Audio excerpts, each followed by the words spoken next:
현대인들은 하루의 대부분인 80에서 90% 이상을 다양한 실내 공간에서 생활하고 있습니다. 이제 오염이 가중되고 있는 실외 공기뿐만 아니라 실내 공기가 현대인들의 건강을 좌우하는 중요한 요소가 되고 있습니다. 특히 건축자재, 생활용품 등에서 다량 발생하는 각종 화학물질들은 실내 공기 오염의 주 원인이 되어 사람의 건강에 해를 끼치고 있고 새집 증후군이라는 새로운 증상으로 나타나고 있습니다. 이제 깨끗한 실내 공기를 지키기 위한 소리 없는 전쟁이 시작되고 있습니다.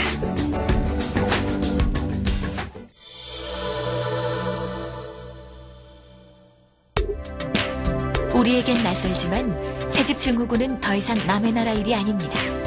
일본과 미국처럼 일찍이 산업화가 시작된 선진국 중심으로 10여 년 전부터 사회 문제가 되고 있습니다.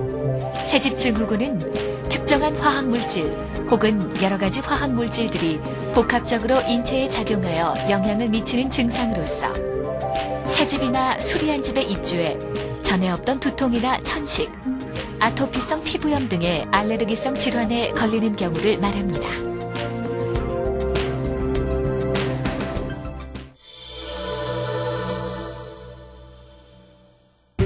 새집 증후군은 집안에서 많은 시간을 보내는 주부와 아이, 그리고 알레르기 체질의 사람일수록 증상이 심하며 스트레스와도 관련이 있어 개인별, 체질별로 차이가 있습니다.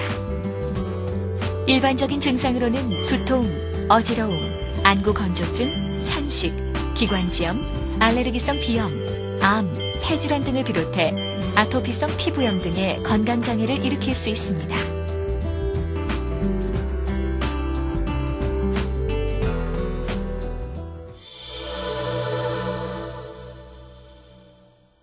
새집 증후군은 대부분 집안에서 과다하게 방출되는 화학물질에서 비롯됩니다.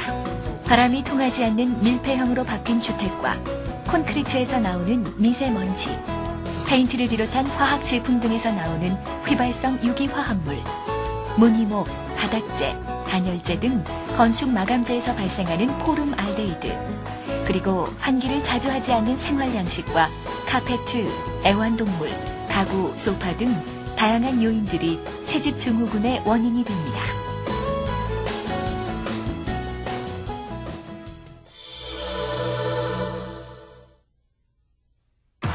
실내 공기 오염은 이산화탄소, 일산화탄소, 질소산화물, 오존 등 가스성 물질과 미세먼지, 매연, 성면 등 입자산 물질, 그리고 건축자재 등에서 발생되는 포름알데히드, 휘발성 유기화합물 등 화학적 인자에 의해 발생합니다.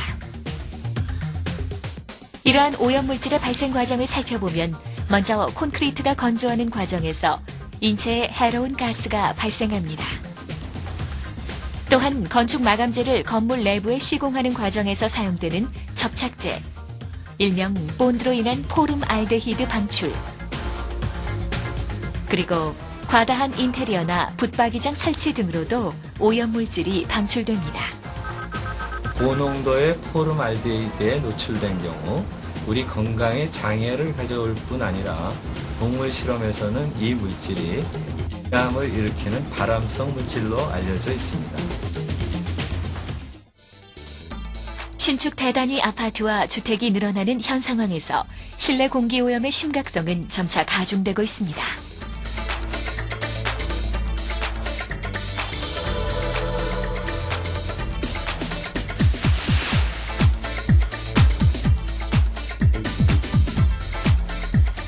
실내 공기 오염은 그 원인별로 대처 방법도 다양하나 무엇보다도 가장 중요한 실내 공기질 관리 방법은 환기를 하는 것입니다. 봄, 여름, 가을에는 춥지 않을 정도로 창을 항상 5에서 20cm 정도 열어놓는 것이 좋습니다. 겨울에는 창을 오래 열어놓으면 에너지가 많이 소비되기 때문에 창문 등을 2-3시간 주기로 1-2분 정도 개방하는 것이 좋습니다. 부엌, 화장실 등에서 특정 오염원이 문제가 될 경우 오염물질 발생원 주위나 사람의 활동 영역 일부를 국소 환기하여 일부 공간에서 발생하는 오염물질이 실내 전체 공간으로 확산되는 것을 방지해야 합니다. 쾌적한 실내 공기를 위해서는 최적 실내 온도 및 습도를 항상 유지하는 것이 좋습니다.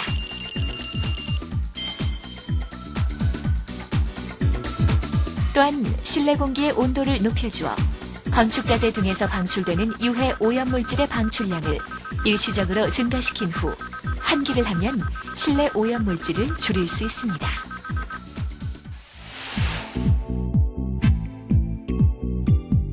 환기와 더불어 쾌적한 실내를 위해서는 청소와 세탁이 필수입니다. 정기적인 청소와 세탁만으로도 미세먼지 등 많은 오염물질을 제거할 수 있습니다.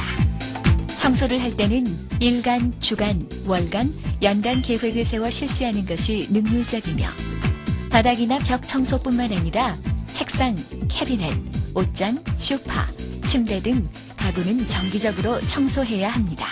청소기, 에어컨, 가습기, 환기 설비 등은 가동 후 정기적으로 필터 교체 및 내부 청소를 해야 합니다. 실내에서는 흡연을 해서는 안 됩니다. 애완동물은 목욕, 배설물 처리 등 항상 깨끗하게 하여야 하며 가능한 실외에서 키우는 것이 바람직합니다. 난방 및 연소기구는 창문을 열어놓는 등 적절한 환기를 하면서 사용해야 합니다. 살충제, 세정제, 스프레이 등 화학약품이 들어있는 제품은 용기를 잘 밀봉하여 보관해야 하며 권고된 양만큼 사용해야 합니다. 다 익은 신문이나 음식물 쓰레기는 장기간 실내에 두지 말고 즉시 처리하거나 실외에 두고 함부로 태우지 말아야 합니다. 드라이 클리닝 한 옷은 그대로 두지 말고 유기용제의 냄새를 바깥에서 증발시킨 후 보관해야 합니다. 컴퓨터나 프린터 등은 환기가 잘 되는 곳에 설치해야 합니다. 오염물질이 많이 방출되는 가구 등 생활용품은 처음부터 사용하지 말거나 친환경 제품으로 바꿔주되 환기가 잘 되는 여름에 교체하고 특히 환경부 장관이 고시한 오염물질 방출 건축자재는 사용하지 말아야 합니다.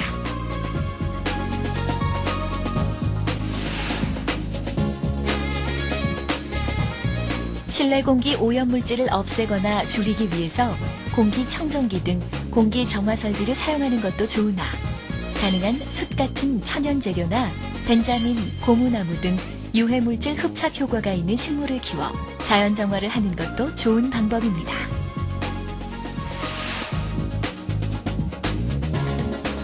모델하우스에서 마루, 벽, 천정에 사용하는 마감재가 포름알데히드를 비롯해 휘발성 유기화합물의 방출량이 가급적 적은 건축자재를 사용하는지 확인합니다. 구체적으로 어떤 환기 방식이 적용되었는지를 검토하고 공기가 정체된 방이 없는지를 확인합니다. 입주 후 새집 증후군 현상이 발생했을 경우에 대처 방법에 대해서도 확인해 두는 것이 좋습니다. 공사 기간 중 입주자는 설계대로 건축 재료나 마감재 등이 바르게 사용되고 있는지를 확인합니다. 창문을 열거나 환기구를 작동시켜 실내를 충분히 환기시킨 후 입주합니다. 입주할 때까지 커튼을 열어 태양광선이 충분히 입사되도록 하고 창문이나 환기구도 열어두며 주방 등의 환기팬을 가동하여 오염물질을 실외로 배출시킵니다.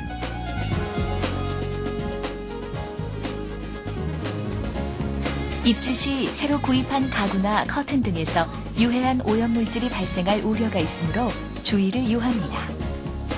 입주 후 2, 3개월 동안은 충분한 환기와 난방을 실시하여 실내가 쾌적하고 건조한 상태를 유지하도록 합니다.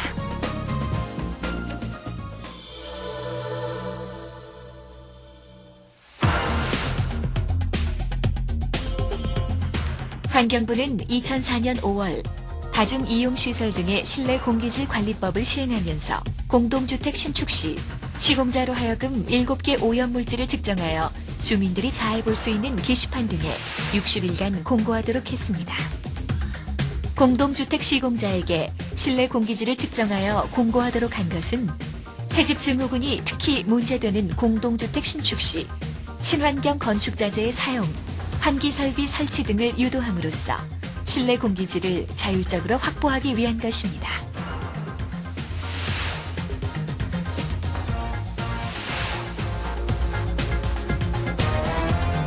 법률상 관리 대상 공동주택에 기존의 아파트, 연립주택에서 기숙사를 추가하였습니다. 그리고 환경부는 신축 공동주택의 실내 공기질 권고 기준을 2005년 말까지 마련하여 2006년 1월부터 시행할 계획입니다. 또한 공동주택의 환기 기준과 환기 설비 설치 기준, 그리고 환경부가 고시한 오염물질 다량 방출 건축자재를 다중이용시설뿐만 아니라 공동주택에서도 사용을 제한하기 위하여 건설교통부에서 건축법 관련 규정의 개정을 추진하고 있습니다.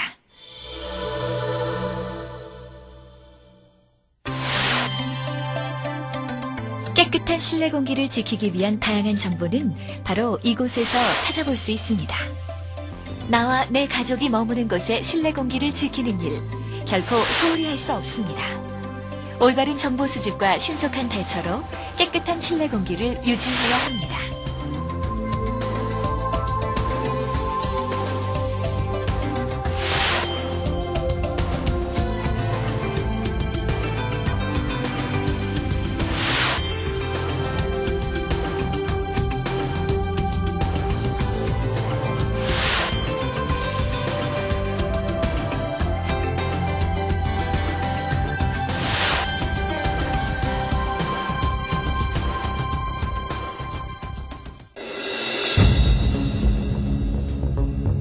우리가 하루의 대부분을 생활하는 곳, 실내. 이제 실내 공기가 삶의 질을 좌우합니다. 내가 먼저 화학물질 소비를 줄이고 친환경적인 소재